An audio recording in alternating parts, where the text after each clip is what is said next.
Baik, bismillahirrahmanirrahim. Assalamualaikum warahmatullahi wabarakatuh. Alhamdulillahirrahmanirrahim. Pada kesempatan pagi hari ini kita masih berikan nikmat sehat dan sempat sehingga kita dapat belajar bersama kembali. Baik, terima kasih teman-teman atas kesediaannya kita belajar bersama meskipun saat ini teman-teman sedang libur ya. Baik, untuk mempersingkat waktu akan segera saya mulai saja untuk materi yang akan saya sampaikan, yaitu terkait bakteriologi. Ini merupakan materi kedua dari IDK 2. Baik, untuk materi ini saya yakin teman-teman sudah belajarnya sebelumnya. Mungkin ada teman-teman dari lulusan IPA ya. Nah, IPA mungkin di SMA-nya ya sudah belajar ataupun sudah tidak asing terkait dengan materi kali ini. Oke, meskipun sudah ini ya, libur, udah pada bangun ya, udah pada siap belajar ya. Oke, kita belajar. Bismillah. Oke, semangat. Oke, lanjut. Baik, yang pertama kan kita belajar terkait struktur bakteri ya. Oke, pada bakteri ini ya merupakan mikroba uniseluler ya, termasuk kelas Zygomyces. Kemudian susunan ini terdiri dari dua ya, ada eksternal dan internal. Teman-teman udah tahu ya, eksternal tentunya di luar, internal bagian dalam. Oke, next. Oke, semoga ini ya saya bikin tidak buat teman-teman jadi tambah bingung ya. Semoga nanti bisa lebih paham nih terkait saya buat di sini. Baik, itu adalah kita baca terkait yang pertama, struktur eksternal. Ini meliputi ada glikokalik, ada fageal, ada filamen, aksial, fibria, dan pili ya. Ada 5 item. Oke, kita yang pertama langsung aja. Glikokalik atau selubung gula, yaitu substansi yang mengelilingi sel atau digambarkan sebagai kapsul. Intinya adalah ini adalah kapsul. Selanjutnya ini glikokalik ini ketebalan kapsul bervariasi dan fungsinya sebagai bagi bakteri. Ada ketebalan kapsul dan fungsinya juga ada ini. Kemudian fungsinya di sini antara lain sebagai perekat bakteri pada permukaan, kemudian sebagai pelindung sel bakteri terhadap kekeringan, perangkap nutrisi dan proteksi bakteri dari patogen. Selanjutnya di sini adalah bagian besar dari kapsul ini atau glikokalik sini adalah ada lapisan lendir ya. Ini. Jadi dalam glikokalik ada lapisan lendir atau slime. Kemudian fungsi dari lapisan lendir itu sendiri adalah untuk menangkap nutrisi dan air. Selanjutnya di sini adalah untuk bakteri menempel pada permukaan halus untuk proses bertahan ya. Nah, ini bakteri banyaknya di sekeliling kita ya, apalagi saat ini teman-teman sudah bisa ya cara untuk melakukan cuci tangan dengan baik dengan benar ya. Ada 6 langkah menurut WHO, teman bisa dipraktekkan ya. Oke, seandainya bakteri ini menempel pada permukaan halus ya, contohnya mungkin pada saat kita akan melakukan perawatan luka atau mungkin kita saat sebagai perawat di ruang OK atau operasi, tentu kita akan bersentuhan dengan alat-alat medis atau operasi bedah ya. Di sana biasanya kita untuk sterilisasi bisa menggunakan dengan klorin, hidroium, bahan kimia lainnya ya. Untuk sterilisasi agar tidak ada bakteri pada alat tersebut. Selanjutnya di sini untuk lapisan lendir tadi ya atau slime tadi, fungsinya ini ya antara lain untuk melindungi bakteri dari pengaruh lingkungan yang membahayakan. Selain dari ini tadi ya, fungsinya ada untuk menghindari dari lingkungan berbahaya, contohnya dari antibiotik dan kekeringan. Oke, selanjutnya di sini adalah yang kedua adalah flagella ya. Oke, ini merupakan filamen yang muncul dari sel bakteri yang berfungsi untuk pergerakan bakteri. Ada pergerakan bakteri. Oke, kita bisa lihat gambar di sini ya. Ada ekor ya. Ini hampir mirip seperti sperma ya, dimana ekor sperma itu juga harus sebagai masuk sampai ke sel telur ya. Kemudian berbentuk panjang dan ramping ya ini. Kemudian panjangnya beberapa kali panjang sel dengan garis tengah. Nah, kisar 12 sampai 30 mikro. Oke, selanjutnya di sini adalah macam tipe bakteri ya. Ada Atricus, bakteri yang tidak memiliki flagella ya. Kemudian ada Monotrichus ya, bisa kita lihat di sini contohnya gambar. Gambarnya di sini ya. Monotrich ada satu flagella, kemudian ada Lophotrichus, satu lebih flagella pada ujung selnya. Amphricus, ada sekelompok flagella pada masing-masing ujung sel.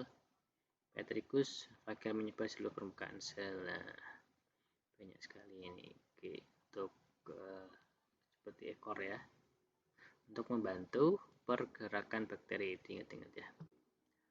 Oke, next adalah filamen aksial kebiasaannya itu anatomi ketiak ya. Oke, di sini filamen aksial atau endoflangeal di sini adalah kumpulan benang yang muncul pada ujung sel di bawah selaput luar sel dan berpilin membentuk spiral di sekeliling sel.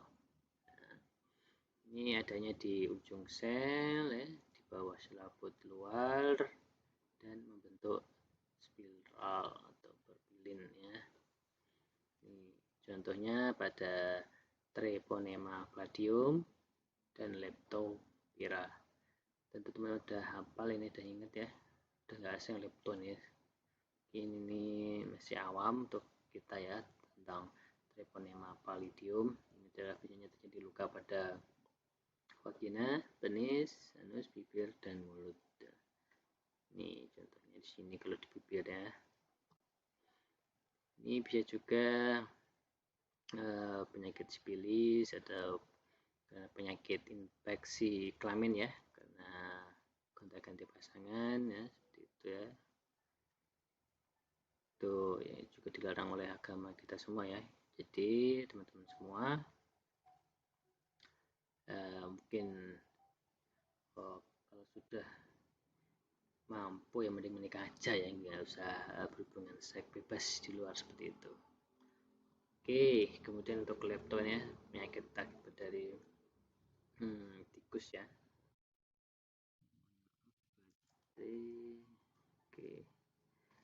Oke, selanjutnya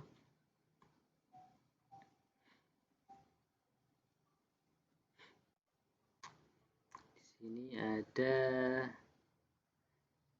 Fimbria, termasuk golongan protein disebut lektin, dapat mengenali dan terikat pada residu gula khusus pada polisakarida permukaan sel. Oke, kemudian di sini bakteri Fimbria cenderung saling melekat antara satu sama lain ya, atau melekat pada sel hewan. Oke. Kemudian bisa kita lihat gambar di sini ya.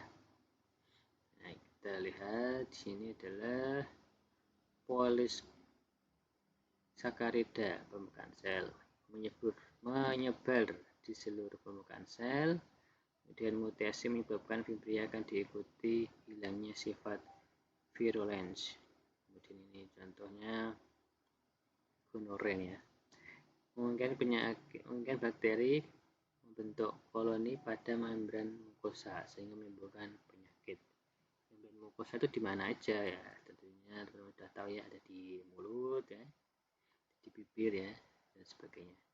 Contohnya ini ya, gonorrea ya. Nah, ini juga salah satu penyakit kelamin tadi yang sebelum tadi ya, sifilis ya. Selanjutnya ada gonorrea di sini, saluran penis dan vital wanita dari orang yang terkena infeksi. Jadi teman-teman harus menjaga diri ya, menjaga kebersihan juga ya. Oke. Kemudian yang terakhir adalah pili ya. Secara morfologis sama dengan fimbria, umumnya pili lebih panjang. Nah, hampir sama tadi sebelumnya. Pili itu yang mana ya? Ini ya, pili. Oke. Pili berperan khusus dalam transfer molekul genetik DNA dari satu bakteri ke bakteri lain pada peristiwa konjugasi. Maka pili disebut sebagai pilisek ini ya, sebagai transfer DNA. Oke, itu ada 5 terkait struktur ya. Lanjut saja kita. Oke, di sini tekan baca terkait bakteri tadi. Oke, lanjut. Potong. Bakteri di sini ada terbagi 2 kelompok ya. Ada bakteri yang memiliki membran sel di sini. Oke, ini adalah bakteri di luar membran sel ya. Mohon maaf, di atas dulu aja jelaskan. Oke, bakteri dibagi 2 kelompok. Di sini adalah berdasarkan perwarnaan dengan perwarnaan gram ya. Di sini ada bakteri gram positif dan bakteri gram negatif. Bedanya apa? Positif tetap diwarnai dengan kristal violet pada pencucian. Ya, ada kristal violetnya. Kalau gram negatif tidak. Kemudian semua bakteri memiliki membran sel. Di luar membran sel adalah dinding sel. Nah, ada dinding sel ya di membran sel. Yang kaku dan melindungi sel dari lisis osmotik. Bakteri gram positif mengandung banyak lapisan peptidokilan likan yang membentuk struktur kebal dan kaku, dan asam teicoat yang mengandung alkohol dan fosfat. Oke, di sini ya, dinding sel bakteri gram negatif ini mengandung satu atau beberapa lapis peptidogelikan dan membran luar, tidak mengandung asam teicoat, hanya mengandung jumlah kecil peptidogelikan, maka dinding sel bakteri gram negatif relatif lebih tahan terhadap kerusakan mekanis. Nah, gram negatif lebih tahan daripada yang positif ya. Dan membran luar adalah hambatan utama dalam permeabilitas bakteri gram negatif. Ruang antara membran dalam dan luar dikenal sebagai ruang periplasmik ya. Ada batas gitu ya, ada ruang antara membran dalam dan luar. Nah, ada batas antara ruang dalam dan luar, di mana itu dinamakan periplasmik. Oke, selanjutnya sini adalah kita belajar yang kedua adalah struktur internal bakteri. Oke, di sini struktur di dalam ya, atau disebut dengan internal bakteri. Oke, di dalam dinding sel bakteri terdapat sitoplasma yang merupakan substansi yang menempati ruang sel bagian dalam. Sitoplasma di dalam dinding, ingat-ingat ya, terdapat sitoplasma yang menempati ruang sel bagian dalam. Terdapat berbagai enzim, kemudian ada air 80% ya, hampir manusia, hampir 80% tubuh kita mengandung air. kemudian ada protein, karbohidrat, asam nukleik, dan lipid yang membentuk sistem koloid secara optik bersifat homogen. Oke ya, sitoplasma ini ya, intinya sitoplasma terdapat enzim, air, protein, karbohidrat, dan sebagainya.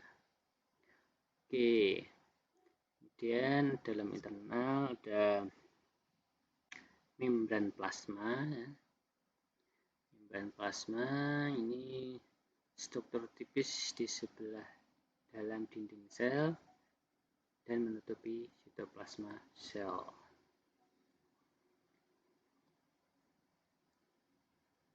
Oke, selanjutnya membran plasma ini tersusun ada fosfolipid, kemudian ada protein, ya, kemudian ini berfungsi sebagai sekat selektif material yang ada di dalam dan di luar. Ini merupakan sekatnya tadi ya, ada apa namanya tadi, premis sebelumnya tadi, periplasmik ya. Tuh ya, di situ ada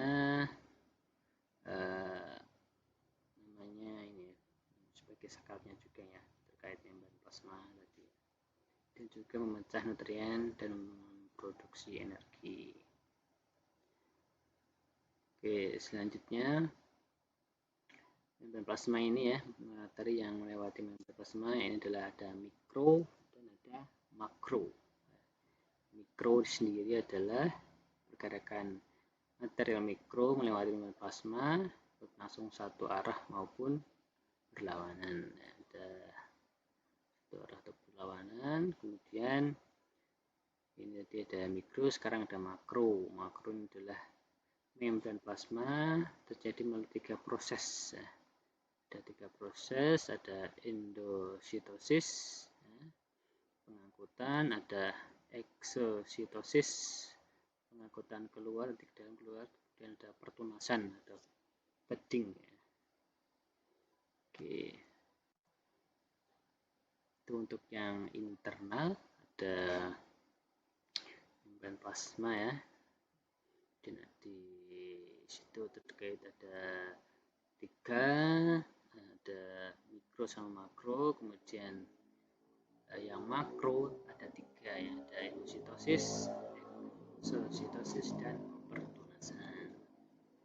Oke, selanjutnya dalam internal lagi ya, ini adalah ribosom ya, daerah inti, daerah yang mengandung bakteri ya. Ribosom berperan pada sintesis protein. Oke, selanjutnya berfungsi sebagai pertahanan sel bakteri terhadap panas ekstrim ya, kondisi kurang air, dan paparan bahan kimia serta radiasi. Kemudian strukturnya ini ya, ada inti, ada korteks, dan ada selubung ya. Kemudian ini endospora ini juga ada contohnya ya, contoh bakteri di sini ada Bacillus sama Clostridium, bersifat gram positif. Oke. Kemudian pembentukan endospora dalam sel vegetatif disebut dengan proses sporulasi atau sporogenesis. Oke, mungkin ini agak susah dipahami ya, mungkin teman harus bisa pelajari lagi ya nanti ya. Tidak cukup dari saya, teman-teman bisa membaca dari referensi lain, dari buku lain, ataupun dari internet, banyak sekali sumber-sumber terkait materi ini. Oke, selanjutnya klasifikasi. Oke, klasifikasi di sini ada terkait dengan bentuk, kemudian ada kemampuan membentuk spora, cara memproduksi, dan reaksi terhadap pewarnaan gram. Perwarnaan gram sendiri ditemukan oleh Christian Gram pada tahun 1884 ya, berasal dari Denmark. Oke, ini pada ini penelitian si Christian ini ya, dia melakukan penelitian dengan sel ini diwarnai dengan pewarna ungu ya. Kemudian memberikan alkohol atau aseton yang mencuci violet kristal dari sel-sel gram negatif. Oke, untuk dapat melihat perlu penggunaan warna tandingan dengan warna lain ya. Bakteri yang tidak luntur warnanya oleh alkohol disebut gram positif. Oke, di sini ada skema penggunaan gram. Jadi ada kristal violet tadi ya. Di dalam tadi juga saya singgung terkait kristal violet tadi ya. Oke, skema pewarnaan di sini ada gram positif dan gram negatif. Ya, bisa kita lihat di sini ada perubahan warna saat diberikan pewarnaan. Jadi bakteri yang tidak luntur warnanya oleh alkohol disebut gram positif. Jadi ini warnanya tidak luntur ya. Oke. Selanjutnya adalah morfologi bakteri, ada 3. Ada bentuk bulat, ada bentuk batang, dan spiral ya. Teman bisa pelajari ini ya, bentuknya juga. Oke, setelah morfologi ya, kita lanjut pada penjelasannya. Oke, bulat ya, terbagi dalam mikroskopus, bulat 1, diplocosus, bulat sepasang 2, Staphylococcus, ada Tetrococcus dan Staphylococcus. Oke, selanjutnya bentuk batang di sini atau bajing membelah hanya melalui sumbu pendeknya dan sebagian besar terjadi tanpa sebagian batang tunggal. Diplobacilli muncul dari pasangan bacilli setelah pembelahan dan Streptobacilli muncul dalam bentuk rantai. Beberapa bacilli menyerupai Yogia tersebut Cocobacilli. Sini bisa kita lihat yang mono itu bisa disebut kita tunggal ya, diplo ada 2 ya, kalau ini biasanya kalau di itu lebih dari 1 ya. Oke, selanjutnya ada strepto bentuk rantai ya. Oke, lanjut adalah 3, bentuk spiral, memiliki 1 atau lebih lakukan. Bisa kita lihat di sini ya. Oke, jenisnya di sini melengkung, menyerupai koma, kemudian berbakteri pepilin kaku, Spirilia, bakteri pepilin fleksibel, kemudian bakteri terdapat membran sel yang melengkung ke dalam, disebut involusi. Contoh di sini pada asam cuka ya. Kemudian ini bentuk ada mengalami perubahan bentuknya tidak teratur atau benang ya, bentuknya tidak teratur nih. Oke, kenapa ini terjadi? Karena oleh faktor lingkungan, contohnya temperatur, faktor makanannya si bakteri sendiri, ada umur, dan faktor lainnya. Oke, reproduksi bakteri selanjutnya. Bakteri mengadakan pembiakan dengan cara aseksual dan seksual. Oke. Pembiakan aseksual dilakukan dengan pembiakan ya, secara aseksual dengan pembelahan, sedangkan seksual dengan cara transformasi, transduksi, dan konjugasi. Jadi aseksual itu ibaratnya dia sendiri ya, dia membelah sendiri seperti itu. Kalau seksual dia bisa dengan berhubungan dengan yang lainnya seperti itu. Oke, sini cara untuk bakteri untuk berkembang biak. Di sini ada rekombinasi genetik dan membelah diri ya. Oke. Untuk yang rekombinasi genetik ya, nanti yang selanjutnya ada di slide selanjutnya. Yang pertama rekombinasi ini adalah perpindahan ada 3 ini. ada 3 transformasi, transduksi, dan konjugasi tadi ya. Kemudian perpindahan materi genetik berupa DNA dari sel bakteri yang satu sel ke sel bakteri lain. Ini yang transformasi. Dari katanya sini bisa kita pahami transport perpindahan. Transduksi juga pemindahan materi genetik bakteri ke bakteri lain dengan antara virus. Konjugasi bergabung dua bakteri yang positif dan negatif ya tadi ya. Kita bisa lihat gambarnya di sini. Oke, selanjutnya untuk contoh tadi yang di transformasi, di sini ada pneumonia ya. Pneumonia ini bisa menular ya. Dari batuk, kalau dia tidak pakai masker bisa menular ke yang lain. Kemudian di sini transduksi ya, ada seperti virus ya. Dan seperti saat ini ya, ada virus corona bisa menyebar bakteri ke bakteri lain dengan perantara virus.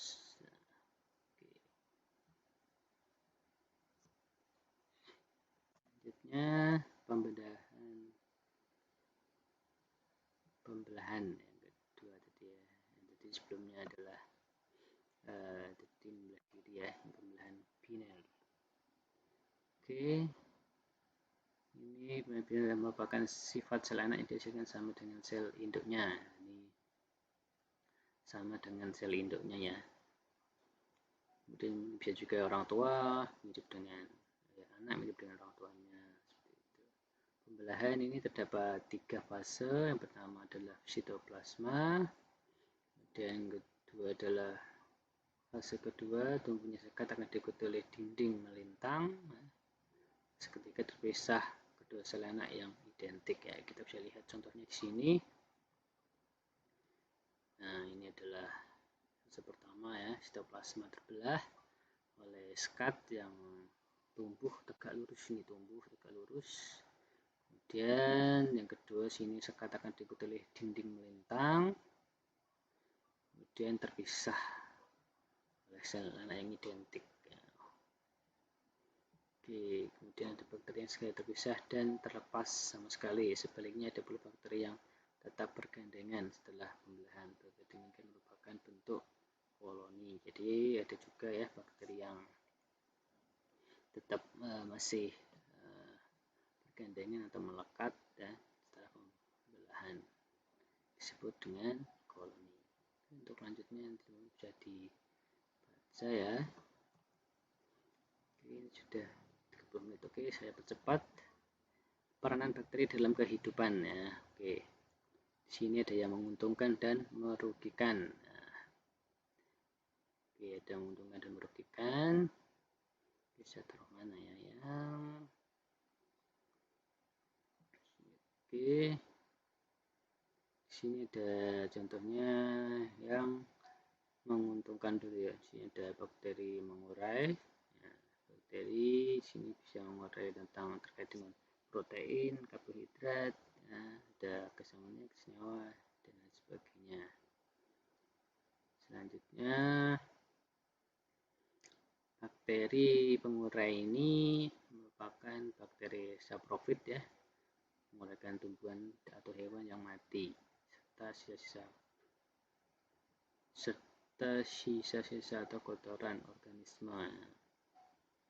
Jadi ada bakteri yang menguntungkan kita ya, jadi mungkin ada sisa makanan yang kita makan. Nah, si bakteri ini tugasnya adalah menghabiskan atau menguraikan. Selanjutnya sini ada contohnya ya. Contohnya pada usus manusia ada bakteri Entomobacoli ya. Sini sebagai membusukkan sisa pencernaan. Jadi makanan yang kita makan itu akan segera dibusukkan oleh ini ya, entamoeba, kemudian juga menghasilkan vitamin. Kemudian dalam organ pencernaan pada hewan ternak membantu mencernakan rumput menjadi zat yang lebih sederhana sehingga dapat diserap oleh dinding usus. Sebenarnya dalam tubuh kita itu sudah ini ya, sudah terprogram, sudah baik ya dari Sang Pencipta ya, sudah menciptakan kita, jadi sudah fasilitas apa itu sudah ada ya, fasilitas untuk di sini contohnya untuk mengusulkan sisa makanan ya. Contohnya kalau saat ini ada produksi minuman ya, yang kecil itu yang cuma berapa cc tapi cukup mahal ya harganya, itu untuk bahasa iklannya untuk ini ya, untuk saingi ususmu seperti itu ya. Sebenarnya kita sudah ada dalam usus kita atau kolon kita untuk mencerna makanan tersebut ya. Jadi tidak usah kita konsumsi yang boleh tapi jangan terlalu banyak ya, yang akan mengakibatkan berdampak buruk seperti itu. Oke, selanjutnya bakteri yang membutuhkan yang kedua di sini contohnya adalah penghasil antibiotik ya. Contohnya di sini Bacillus brevis, ada Subtilis dan Polymica. Kemudian yang merugikan di sini ada bakteri patogen ya. Di sini menimbulkan parasit, penyakit pada manusia, hewan, tumbuhan. Oke, contohnya ini nanti teman-teman bisa dibaca. Ini ada bakteri perusak makanan ya. Ini merubah makanan ya dan mengeluarkan hasil metabolisme yang berupa racun ya. Contohnya di sini ada makanan kaleng ya, ada Clostridium botulinum. Oke, untuk penjelasannya nanti teman-teman bisa baca pribadi. Oke, teman-teman, ini teman-teman bisa pelajari untuk menambah pengetahuan teman-teman, untuk membuat ringkasan ya. Jadi bisa dikerjakan, tidak perlu dikumpulkan ya. Bisa belajar mandiri, nanti siapa tahu keluar waktu ujian akhir semester. Oke. Oke, teman-teman, cukup sekian dari saya. Mohon maaf atas kekurangan ya, mungkin dalam saya menyampaikan materi ini ya.